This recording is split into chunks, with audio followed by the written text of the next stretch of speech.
Hello everyone, my name is Qingyang Shou from University of Southern California. Today I'm going to talk about my work of denoising single and multi-delay 3D pCASL using SWIN Transformer. I have nothing to disclose. ASL or arterial spin labeling is a non-invasive method to measure brain perfusion and provide absolute CBF values. However, the problem is always its low SNR and relative long scan time. So we need to apply some denoising technique to improve the image quality.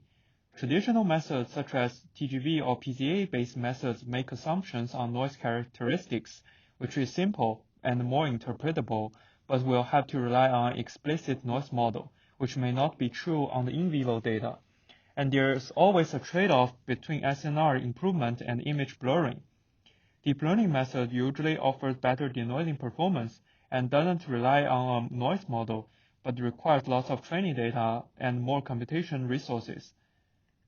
In this work, we develop a flexible deep learning scheme to denoise both single and multi-delay ASL with the state-of-the-art architecture, which is Transformer. We also compare the performance with other CNN-based networks. Here is the proposed scheme of our denoising. There are some highlights for this scheme. First, it is flexible to use different number of individual perfusion images for denoising, which can be used to either reduce the total scan time with fewer repetitions or improve the image quality with all repetitions. Second, it uses a transformer-based structure, SWIN-IR, which can capture both local and global features of the image. Third, it used a pseudo-3D input pattern to both reduce the computational resources compared to the 3D method while preserving the spatial features for denoising. And fourth, it can be extended to a pseudo-4D scheme for multi-delay denoising. Here are our first results. We perform deep learning denoising on each perfusion image and use different number of perfusion images for average. In this figure, the top row is showing the reference, which is averaged by all 7 input images. We can see that with more average after denoising for each perfusion image, we will result in higher SNR. We can achieve the SNR of the reference with about half of the repetitions, and if we use all repetitions, it will almost double the SNR. This shows the flexibility of this method that you can either reduce the total scan time or enhance the image quality.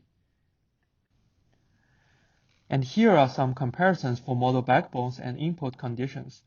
For model backbones, we compared 3 models, the SWIN-IR, DWAN, and ResNet. The first one is the transformer-based model, while the latter 2 are CNN-based model.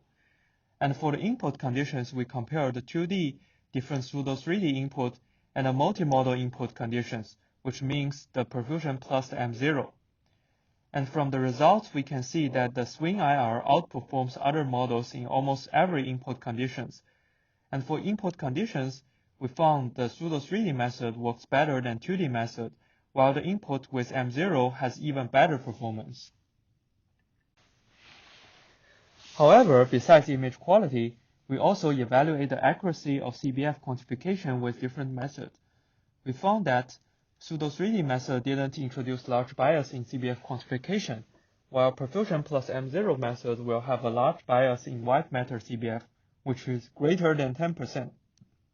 We think pseudo-3D with 3 slices achieve the best performance between the SNR improvements and the bias in quantification.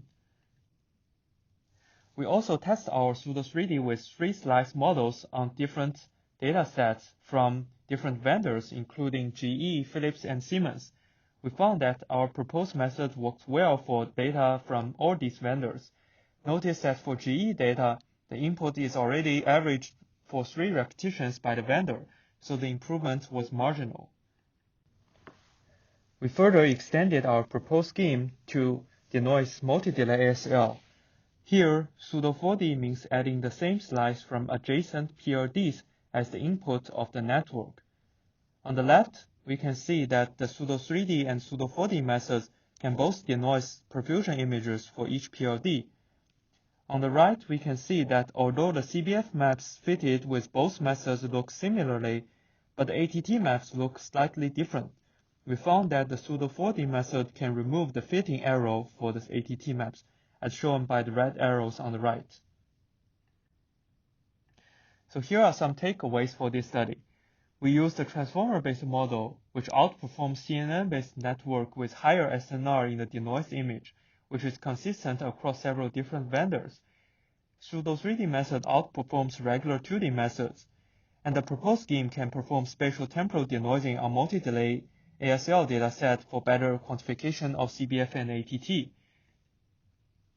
In conclusion, we presented SWIN Transformer-based deep learning model for spatial and spatial temporal denoising for both single delay and multi-delay ASL. This may facilitate clinical translation of ASL by reducing the scan time or enhancing the perfusion image. Thanks for your watching.